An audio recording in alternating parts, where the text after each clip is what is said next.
We'll hear argument next in Case 23-1270, Riley versus Bondi. Mr. Bradley? Mr. Chief Justice, and may it please the Court, a sensible scheme of judicial review would provide a right to review on a petition properly filed, particularly on matters of life and death where errors left uncorrected are so contrary to the fundamental policies of the United States. But it also would not have the courts routinely intrude while the agency is still doing its work. When the agency is deliberating where a non-citizen can be sent, in light of an objection duly raised in the ordinary processes, that work is ongoing. Amicus's proposal would mean that a non-citizen-like petitioner is allowed to seek a court's decision on withholding issues that the agency has barely begun to assess. The INA does not suggest that Congress intended that surprising result. Instead, the statute is consistent with common sense. Regarding jurisdiction, Santos Zachariah already explained that Stone was not a holding on that point. The Court should adhere to what it said there. And certainly 1252b1 does not rank as jurisdictional under the modern rubric. I welcome the Court's questions. Did petitioner seek a review of the removal order? We are not seeking a review of his removability. We are seeking a review of the CAT decision, Your Honor. But the only jurisdiction we have is over the removal order.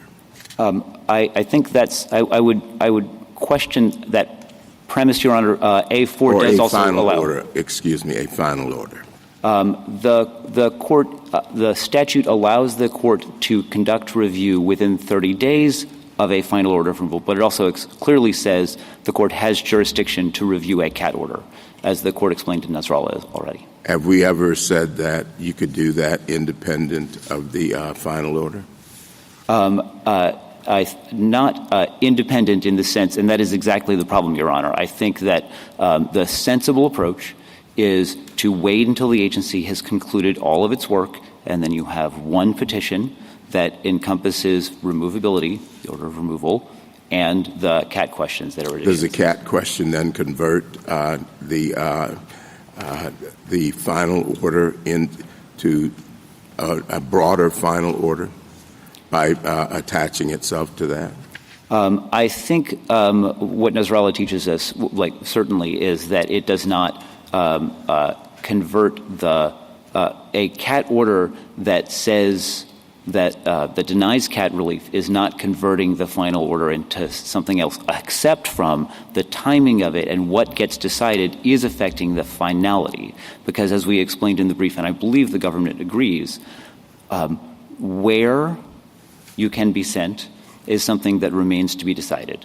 The removal order under the government's regulations has to tell you where you're going to be sent. You have an opportunity to object right then. If the process results in that being that where not working, then they're going to tell you where else, and then you might proceed into another. So it does not affect the removability. So do you have what's your best textual hook for that? I'm sorry, for which? For your argument that the CAT order has to be, it can expand the time limit of the final order. So it turns on what final means, Your Honor. And the statute we submit, obviously it explains what makes something final in certain circumstances. And aside from that, it's a word that this court has interpreted in many contexts to mean that the agency's decision-making is full and complete on all issues, that the agency has dissociated itself from the decision-making process. That's the word final. The one definition in the statute, at least the courts on amicus's side, argue or concede that the one issue that defines finality is when the board concludes its work, correct? When the board concludes its work. That is correct. And here, when the board concludes its work, as you know, is after the CAT, because the CAT right. decision can change the final order, correct? Because it'll change. The final order says you are removable, you're going to X country, and the CAT order will say, no, make it Y country. So there is an amendment. There is an amendment. So this is almost like a conviction in a sentence, meaning the conviction is final in a district court until you appeal it, but you wait for the sentence for the appeal because you want the court to finish with everything at once. I think you have it exactly right, that analogy, and Nasrallah was familiar with that analogy, of course. That's the one it gave. That's the one in Nasrallah. Right. Now, Congress does use the word administrative in a different provision, the detention provision. Correct. 1252. So there they said when an order is administratively final, meaning when the agency has finished on this particular question. But it uses a different word, final order of removal here. That difference, how does it play into your argument? That difference, I think, is good support for us in that administratively final, presumably the administratively means something. It points us to that moment is a different moment from the moment when the order is final for purposes of judicial review. Therefore, we would expect, not necessarily in every case, but we would expect that conceptually administratively different final is different from final. And so that point that Guzman Chavez pointed out, when detention can begin because one issue in the case has been resolved, is different from the case point when everything is finished, when the agency is fully finished with its work. That's final for judicial review. Just on the 30-day deadline, do you understand our position to be that we're never going to find a jurisdictional bar again?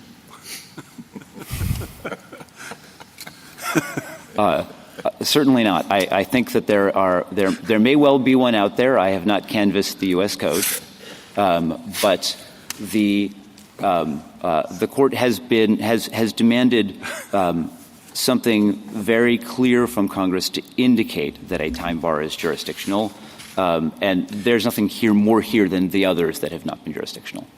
Well, I mean, there is the fact that they applied equitable tolling in the prior the Stone case and said equitable tolling was not available, which sounds like something you would say if you're dealing with a jurisdictional provision. It referenced our limitations on certiorari and time to appeal, which everybody agrees are jurisdictional, I guess until the next case comes up, but at least now everybody agrees that they're jurisdictional.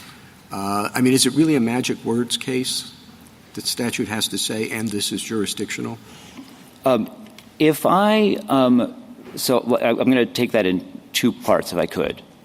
First thing is about whether this is a magic words case. I think if you look at everything in 1252 and the entire context, there are many, many clues that this particular deadline is not jurisdictional. They said jurisdiction when they meant it, and they did not in B1. In addition, they removed particular wording that was in the pre-1996 IRA that gave a specific point in time that is less clear under the amendment. So there are these textual clues. But the second thing is to go back to your observations about Stone. Whether the equitable tolling could be available Stone's an excellent example of something that mentioned that in passing and made no difference to the case. No one had asked for equitable tolling. What was asked for was a concept of non-finality that is just as available for jurisdictional as for non-jurisdictional deadlines.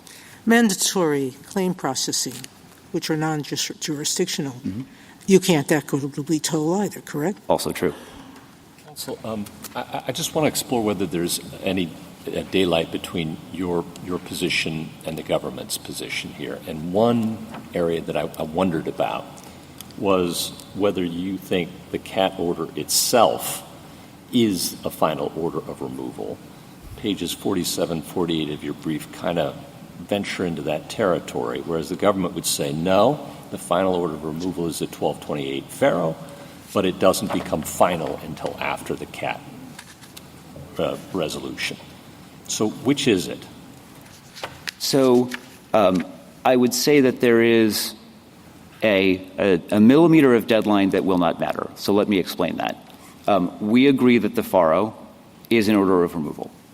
We agree with the government that order of removal became final upon the conclusion of all of the administrative proceedings, when everything related to it was resolved. It seems to us also that the board's order was also an order of removal that was, of course, final at the same time, but you don't need to decide on that. I mean, that worries me with Nasrallah a little bit. If we were to say the CAT order is a final order of removal, that seems to me run headlong into Nasrallah, but the government's theory doesn't. The government's theory does not, I agree with you, and we share that theory as well. We think that the FARO was an order of removal that became final upon the completion of the proceedings. Is there any other daylight between you and the government in this case? Can't think of any. Oh, actually, sorry, one more, which is that also not really before the court, which is that we think that the 30-day deadline we agree that it's non-jurisdictional. We think it's not mandatory either, but that no one is asking the court to decide that particular question. Going back to Justice Thomas's question about textual basis for your position, are you relying at all on the zipper clause, 1252B9? Yes, we certainly are, because that is a sign that what we in the government are asking for is the sensible way to proceed. It is very clear that Congress intends for there to be judicial review of CAT claims. And the zipper clause is telling you that everything should come up in one petition. And how is that to be done? That is to be done by interpreting final to mean when the agency is fully concluded with its process. And you're getting your proposition that there's supposed to be judicial review of CAT claims from 1252A4? Correct. Which, of course, at least we read Nasrallah to have looked at that provision and concluded that Congress did indeed intend judicial review of CAT claims. You've referred to common sense and a sensible way to proceed. Do you think that's a characteristic that can be found in our recent related immigration decisions? I'd rather not comment on that if I could avoid it. But I will say that... Let me ask you. But the red light is on. But common sense is always the goal, I think, Your Honor. Justice Thomas, any further? Justice Well, see, the red light won't save you from this. My other question. Why don't we just say it's a magic words test? Unless Congress says it's jurisdictional, then it's not jurisdictional. And these cases are endlessly interesting, and they fill up our docket, but I don't know what statutory provision that doesn't have the magic words will ever be held to be jurisdictional. Can you think of a possibility? Well, we know three, of course, Your Honor. 1291. They have a historical pedigree. Exactly. I cannot speculate to how Congress might write a statute that would do that, but I would reiterate this particular one, given the structure of the statute and the way the jurisdictional is used elsewhere in the statute, this deadline is a straightforward one to conclude it's not jurisdictional. This statute You're up. This statute is as clear as you can be. Yes. Some provisions say there's no jurisdiction. Exactly. This one doesn't. Correct. Exactly. And if Congress needed education, it certainly has enough opinions that just say it's jurisdictional and tell us that no other further relief can be given, correct? Agreed. All right. Ms. Kagan? Justice Gorsuch? Kavanaugh? Justice Barron? Justice Jackson? Thank you, counsel. Mr. McDowell? Thank you, Mr. Chief Justice, and may it please the Court. On the first question presented, the 30-day filing deadline in Section 1252b1 is not jurisdictional. That provision fails this Court's clear statement test, and Stone is not a binding jurisdictional ruling. On the second question, the petition here was timely because it was filed within 30 days of the Board's CAT order. In Section 1252a4, Congress provided for judicial review of CAT claims, and Nasrallah confirms that courts may review CAT orders together with removal orders. It follows that a CAT order becomes final at the same time as a removal order, so that challenges to both orders can be raised together in the same petition for review. Under amicus's position, many CAT claims would be unreviewable, but when Congress wanted to preclude judicial review in the INA, it did so expressly. it is unlikely that Congress would have precluded review of many claims indirectly by way of a generic 30-day filing deadline. I welcome the Court's questions.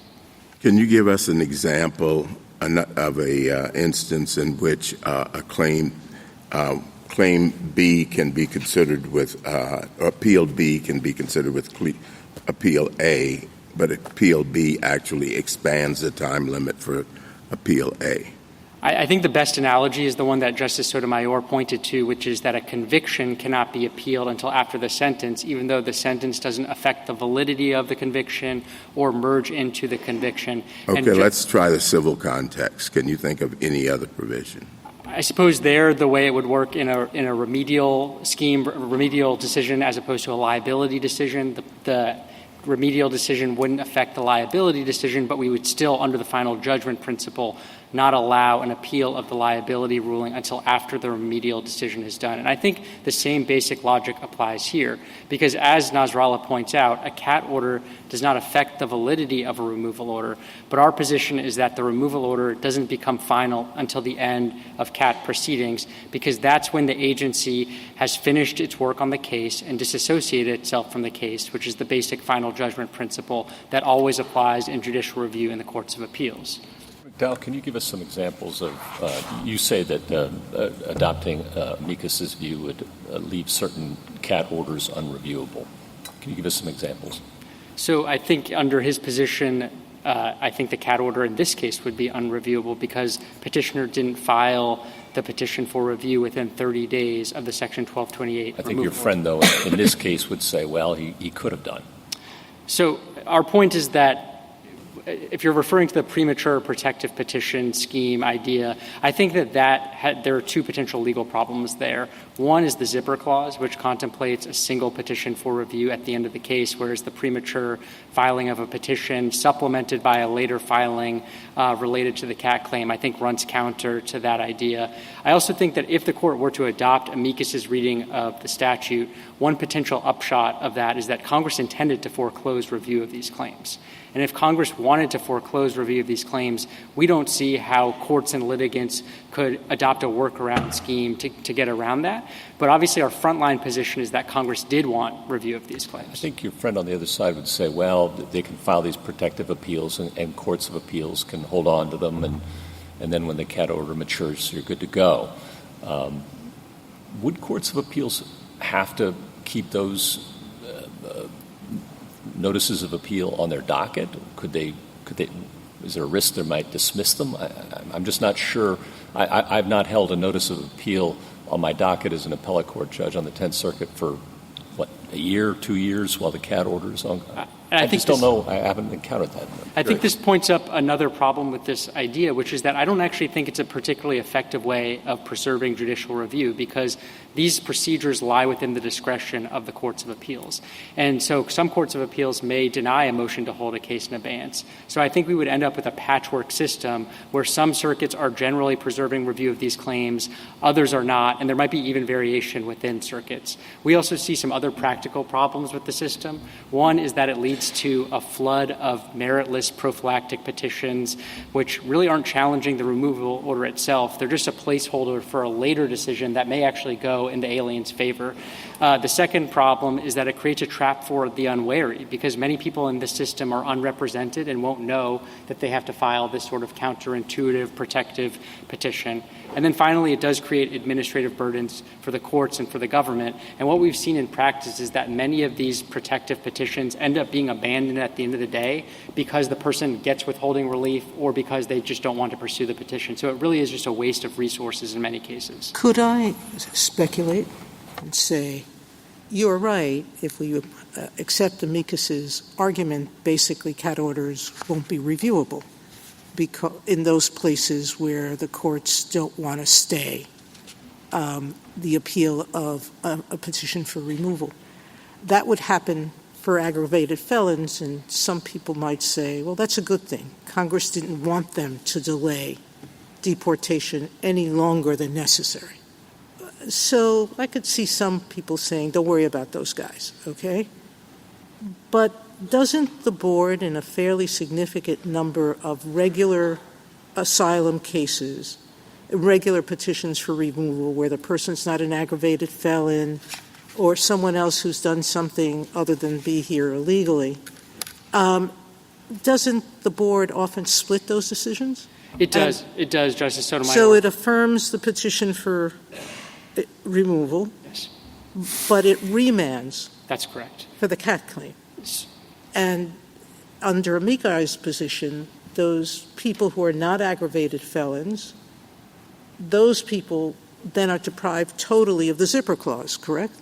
That's right. And if I could just make 2 points in response to this idea. The first, as to your initial premise about aggravated felons, I do think that if Congress wanted to preclude judicial review of claims, CAT claims for aggravated felons, it would have said so expressly. That's what it did in Section 1252A2C when it precluded aggravated felons raising factual challenges to removal orders. But as to this mixed decision idea, which we raise on pages 38 to 39 of our opening brief, you have it exactly right. I think the upshot of amicus's reading of the statutory definition would be that there would be no review of the agency's withholding decision on remand. And again, that would be in an ordinary removal case outside of the expedited removal context. Judge Murphy's concurrence in the Sixth Circuit decision that we cite flags this exact issue and says that this is a potential spillover consequence of reading Nasrallah and the statutory definition quite broadly, as amicus is doing here. On the first point, you seem to be suggesting that there's some kind of clear statement rule before Congress would deprive judicial review of CAT claims. I'm just wondering about the origins of that, or if that's what you're saying. I didn't mean to be suggesting a clear statement rule. It's a structural point about the INA. In the INA, throughout the statute, when Congress wanted to preclude review of categories of claims, we see it over and over that it does so with express language. And here, amicus is not pointing to any express language precluding review of CAT claims by aggravated felons. Instead, he's pointing to what is really just a generic 30-day filing deadline as a way of arguing that Congress indirectly or implicitly precluded judicial review of these claims. And I just think that as a structural matter, that's hard to square with the INA, its context and its structure. And haven't we also said in Guerrero-Lasprilla that there's a presumption of judicial review, that, we not foreclose the possibility of judicial review over agency action unless there's clear and convincing evidence that Congress intended that result? That's right, Justice Jackson. We don't think you actually need to get to the presumption in this case because we think the statutory structure and the context are sufficiently clear to show that Congress wanted review of these claims, particularly Section 1252A4, which is what I referenced in my introduction. But we don't deny that if the statute were truly ambiguous, that the presumption would apply here. We just don't think you need to get to that here. And just to get back to the Section 1252A4 point, Justice Thomas, that is express textual evidence that Congress wanted there to be judicial review of CAT claims. And I think it stands to reason, and then we also have Nasrallah, which says that CAT orders are reviewable together with removal orders. And so I think it really does stand to reason that a CAT order must become final at the same time as a removal order so that a person can consolidate challenges to both orders into the same petition for review, which is what the zipper clause contemplates. Another way of seeing the same point is that it's unlikely that Congress would have given express textual evidence that CAT claims are reviewable, but at the same time written a deadline so short as to render many of those claims unreviewable. Normally, Congress doesn't give with the one hand and then take with the other in that sort of manner. Under your position, is it the case that an order that is final is rendered non-final by the filing of the subsequent application?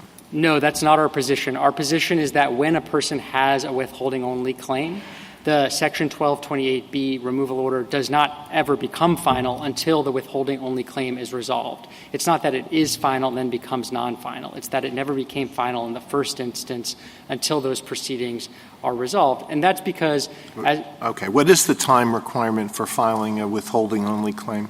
the regulations contemplate that the claim is raised with the agency before the Section 1228B removal order is issued, and here it was raised immediately after. So if there were a situation where a person didn't raise it for 30 days after the entry of the Section 1228B removal order, we would agree that at that point the order would be final and the petition for review timeline would have run. But here, and as is usually the case under the regulations, these claims are brought contemporaneously with the entry of the Section 1228 removal order. The problem is that the resolution of those claims takes much longer because these are often very fact-intensive claims, as opposed to a Section 1228B removal order, which has very little process because it's meant to be expedited. And how long, do you know by any chance how long on average it takes to resolve CAT claims? We don't have exact numbers, but my sense is it usually takes several months if it's a serious claim. If it's a meritless claim, these can be resolved fairly quickly because the asylum officer will say that there's no negative or there's no reasonable fear.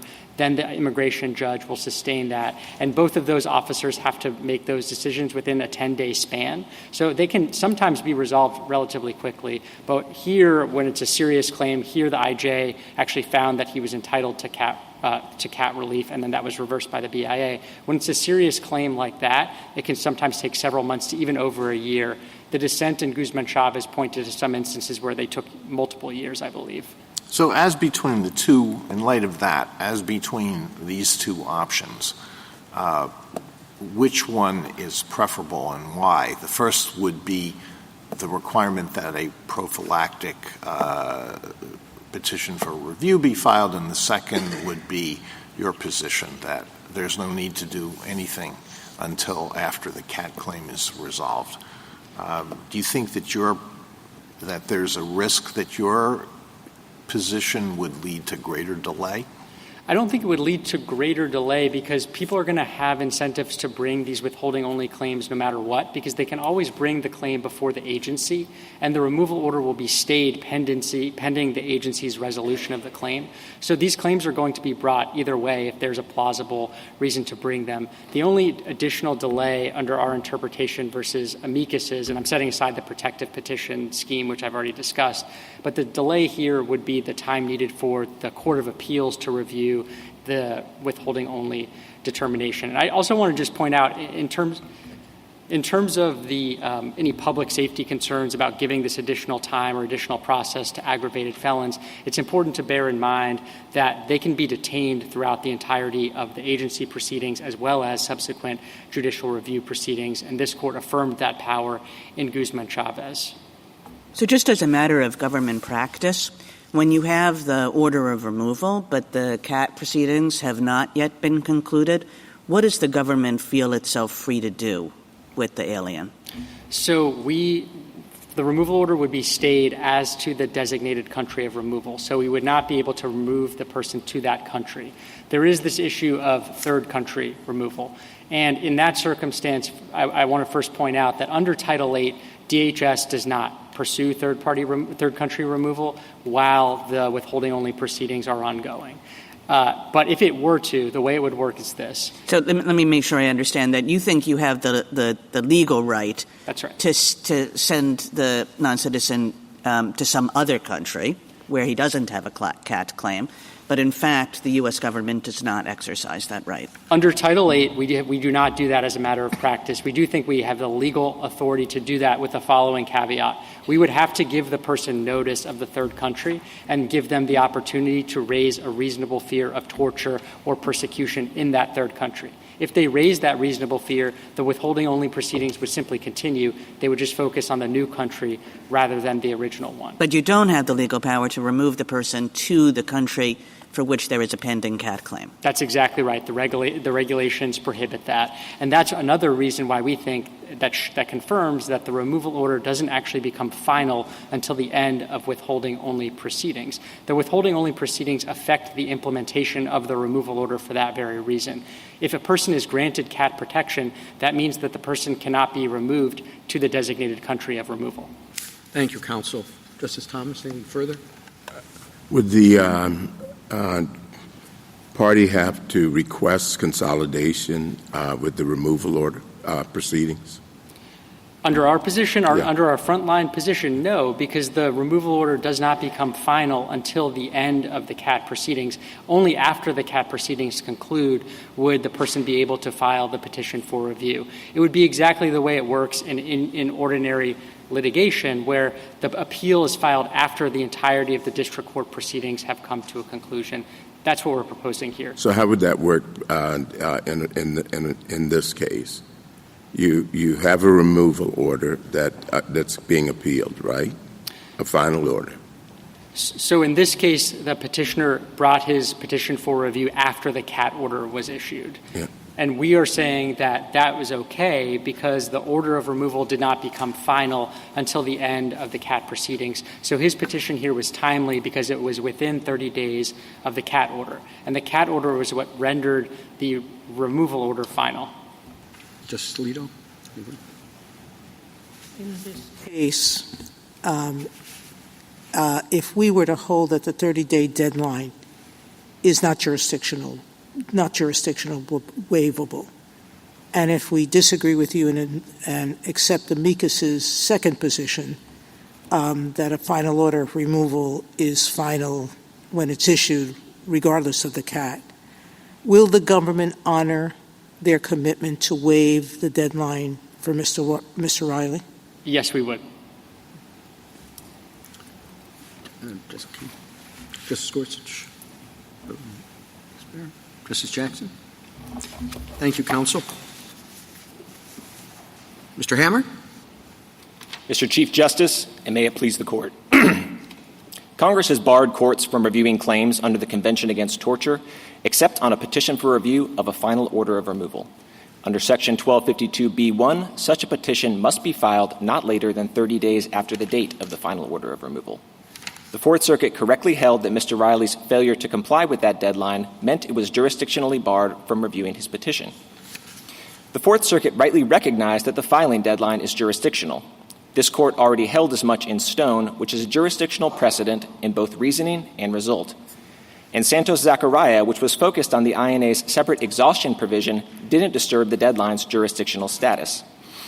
The Fourth Circuit also correctly held that Mr. Riley's petition was untimely. The only order of removal in this case is the final administrative removal order. Section 1228b, the INA's statutory definition of a final order of removal, and Section 1231 all confirm that a final administrative removal order is, as its name indicates, final when issued. And as this Court explained in Guzman-Chavez, the finality of the order of removal does not depend in any way on the outcome of the withholding-only proceedings. Because Mr. Riley failed to file his petition for review within 30 days of his final order of removal, the Fourth Circuit correctly dismissed it as untimely. I welcome the Court's questions. How do you respond to the arguments that have been made this morning that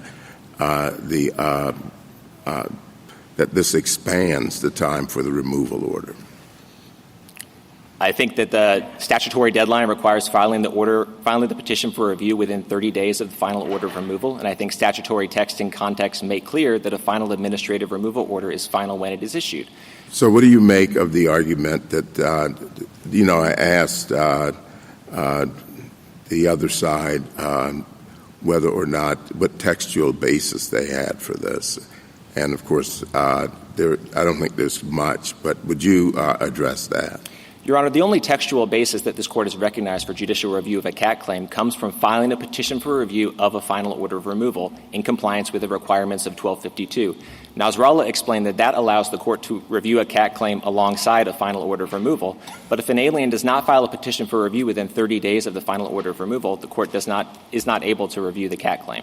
Well, you seem to be assuming that there is a final order of removal, but maybe it's not final until the CAT claim has been resolved. In other words, what this order of removal is saying, it has sort of two parts. First, you're removable, and second, we're going to remove you to country X. And that second part, which is within, you're removable to country X, that's provisional. It's only country X if you fail on your CAT claim. So there's sort of like nothing final about a significant aspect of this order. So I disagree, Your Honor. Nasrallah made clear that CAT relief does not affect the validity of the order of removal and does not disturb the final order of removal. And Guzman-Chavez repeated all of that, making clear that withholding only does not affect the finality of an order of removal. And with respect to what the final order of removal here actually says, I would direct the Court to page 8 of the Joint Appendix, which says that Mr. Riley was ordered removed to Jamaica or any alternate country prescribed by Section 1231. So there wouldn't be any need for amendment. The alternate countries are already there, provided by the final administrative removal order, Your Honor. I don't understand your distinguishing Santos-Zakaria.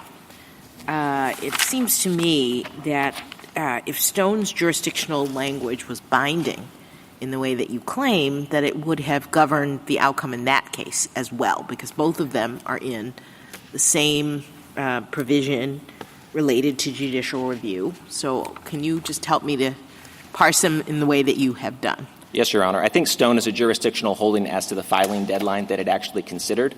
I take Santos-Zakaria to be responding to the government's argument in that case that the entirety of the INA's judicial review provision, everything in Section 1252, was jurisdictional, and Santos-Zakaria's comments were in reflection to that. But it was not – I don't take any of the comments in Santos-Zakaria to be saying that Stone was not jurisdictional in any respect, even with regard to the filing deadline that it did consider. If Santos-Zakaria had been saying that, it would not have needed to go on in that paragraph to point out that Stone did not address the exhaustion provision that was at issue in Santos-Zakaria. Well, true. It's true that Santos-Zakaria came up in a particular context, but it was responding to the assertion that Stone established the jurisdictional nature of this. And I thought Santos-Zakaria pointed out that Stone was a drive-by jurisdictional holding. It was pre-Arbar. It really didn't do the work that was necessary to establish a binding holding related to the jurisdictional provision. So, Your Honor, I don't understand either of the comments in Santos-Zakaria to be saying Stone was not jurisdictional with respect to the filing deadline. You have the did not attend to comment in Santos-Zakaria. I understand that to be a reference to not applying Arbar's clear statement rule. You have the was not central comment, and I think that is a reflection of the government's argument in Santos-Zakaria about the entirety of the All right, we'll play out the counterfactual. If you're right that Santos-Zakaria was not talking about the jurisdictional nature of the provision that Stone was looking at, where does that leave Santos-Zakaria? Well, Your Honor, I think it could be a reflection on the entirety of the government's argument in that case, that the entirety of the INA's judicial review provision, far beyond the filing deadline, was not jurisdictional.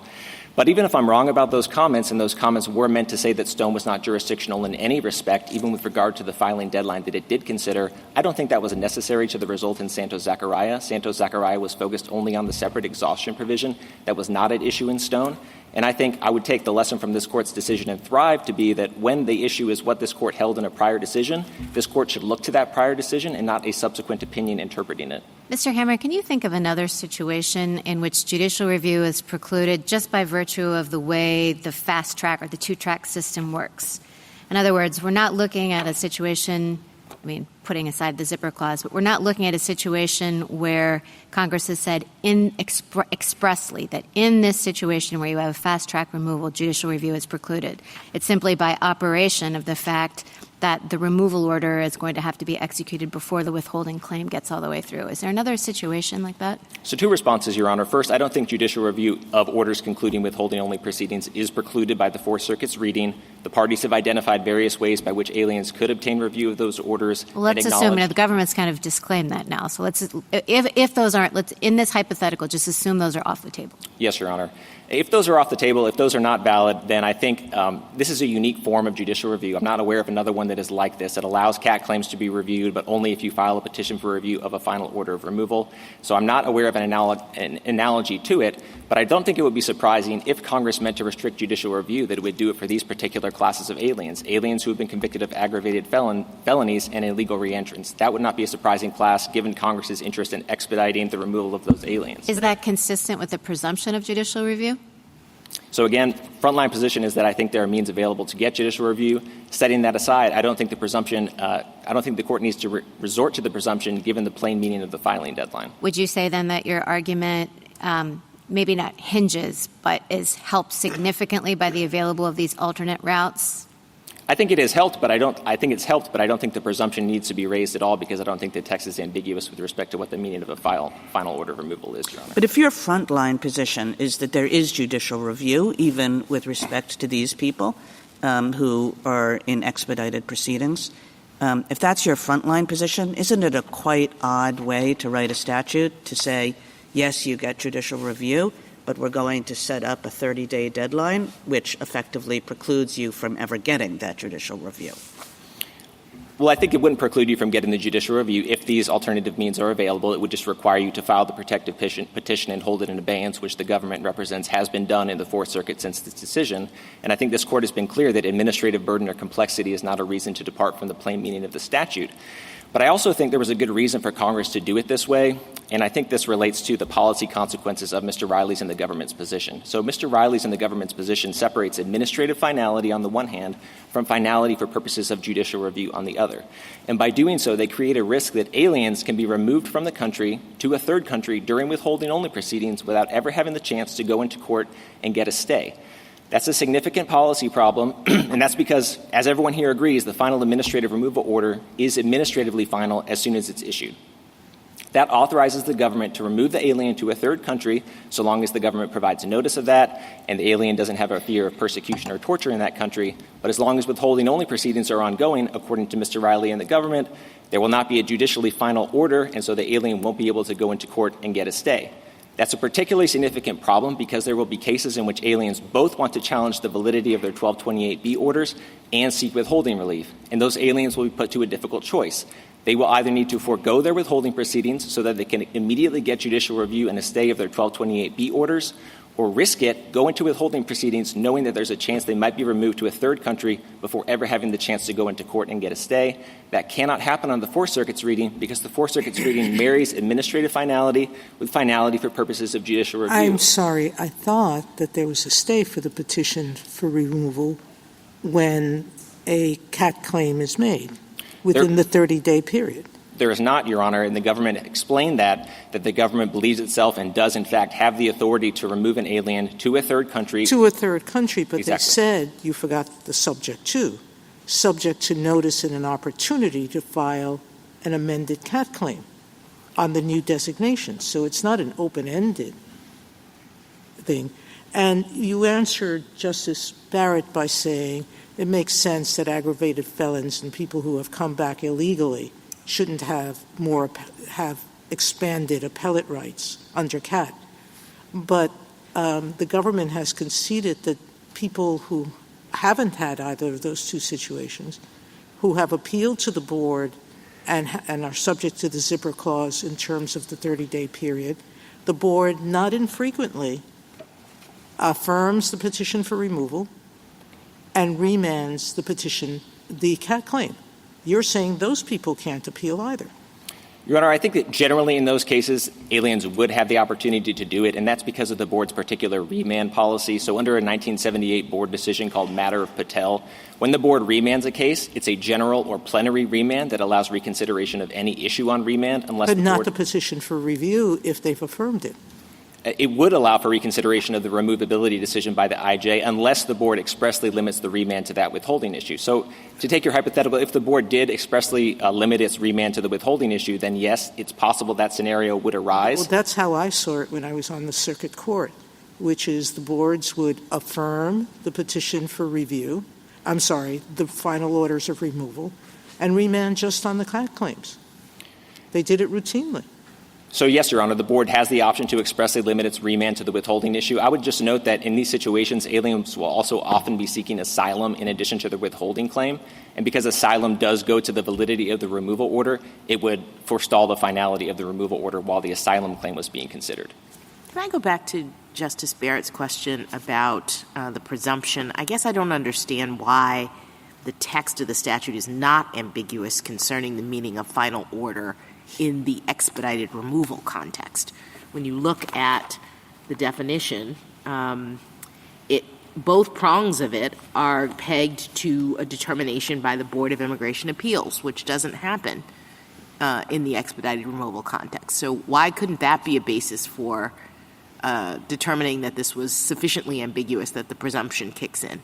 So 2 points, Your Honor. First, we don't think the presumption comes up so long as these alternative means of getting judicial review are available, like the protective petitions. But I'm sorry, I thought the standard was whether the statute was ambiguous, not whether there's some other way we could figure this out. Well, judicial review would be available if those alternative if you can file a protective petition, then judicial review would be available, so the presumption wouldn't help resolve anything. you get it either way. But I think Justice Jackson's point is the presumption of reviewability helps us interpret statutes. And if the statute's ambiguous, then it kicks in, and it has nothing to do with facts on the ground, and you can skin the cat some other way. You want to respond to that? Yes, Your Honor. This Court has said that when this is Thunder Basin footnote 8, because Court of Appeals review is available, this case does not implicate the strong presumption that Congress did not mean to prohibit all forms of judicial review. Yeah, but if the statute, I mean, what do you say, though? I mean, it seems to me 1101A47, when it defines final order, really is pegged to the board's decision one way or the other. And here we have none. So, Your Honor, I acknowledge that Congress could have spoken more directly to this situation. Well, it could have spoken to this situation at all, right? Well, I think it could have spoken more directly. I'll acknowledge that, Your Honor. But I think it's clear in light of Section 1228B, which does speak directly to this situation in two critical places. So Section 1228B4F calls an order entered under that subsection a final order of removal, using exactly the same language that Section 1252 does itself. And that's only confirmed by Section 1228B3, which imposes a stay or a bar on the removal of the alien for 14 days from the date of issuance of that order in order that the alien has the opportunity to apply for judicial review, confirming that that order is final when it is issued. If we didn't have Stone, just to shift gears a little bit, would you read 1252B1 as jurisdictional? Your Honor, I acknowledge that the filing deadline likely would not satisfy the clear statement test apart from Stone. Just to mention that the definition a little bit more, Your Honor, I think the best way to understand this, that is a statute-wide definition. It applies by its terms to the entirety of the INA, so it covers Section 1228B. And I think the best way to read it is to reconcile it with 1228B, particularly in light of the history of the two provisions. The predecessor to Section 1228B that originally dispensed with the need for a hearing before an immigration judge was adopted in 1994. DOJ adopted regulations implemented in 1995 that did away with the need for any board review. So by the time Congress came in AEDPA in 1996 to add this definition, it already had this part of the statute. It already knew the statute called this a final order of deportation, and yet it adopted this definition. I think the best way to read it together with that is to reconcile it to say that the period for board review expires immediately when no board review is allowed. But if you disagree with me on that, I think Section 1228B itself answers this question, and it's strongly supported by Section 1231 and what this Court said about administrative finality in Guzman-Chavez. As the government acknowledges in its reply— What do you say about the possibility that some courts of appeals won't allow these protective appeals to sit on their books for years on end? Your Honor, I think this Court could provide guidance about the situations in which those motions for abeyance should be granted. The Court has done something similar in the habeas context in Rines v. Weber, where it authorized a stay and abeyance procedure for district courts so that habeas petitioners could go into district courts and go into state court to exhaust their claims before coming back. This Court could authorize something like that. I don't think that's necessary here, Your Honor, because I think the meaning of the filing deadline is plain, but the Court could provide guidance in that way. Counsel, you say that Stone's rejection of tolling indicates that it's a true jurisdictional holding. But tolling can be unavailable in equitable proceedings as well, can't it, when the deadlines are equitable? Yes, Your Honor. It is true that some claim processing rules also foreclose tolling, but they don't do it in the way that Stone did. So this Court in Irwin held that non-jurisdictional statutory deadlines are presumptively amenable to equitable tolling. We see nothing like a rebuttal in Stone of that presumption of equitable tolling. Instead, we see the automatic and reflexive connection of the Court's holding that the deadline is jurisdictional to the consequence that it doesn't allow for equitable tolling. That's the exact opposite of what happened in Beggarly, the case that this Court analyzed in Wilkins and said didn't count as a definitive jurisdictional precedent. It had an extensive analysis of equitable tolling, and the Court said if it was a true jurisdictional deadline, it wouldn't have needed that extensive analysis, and that's exactly what we have in Stone, a direct and immediate connection between the conclusion that the deadline is jurisdictional and the consequence that it doesn't allow for equitable tolling. Well, you also argue that the citation of the cert deadline and the appeal deadline is very, very significant here.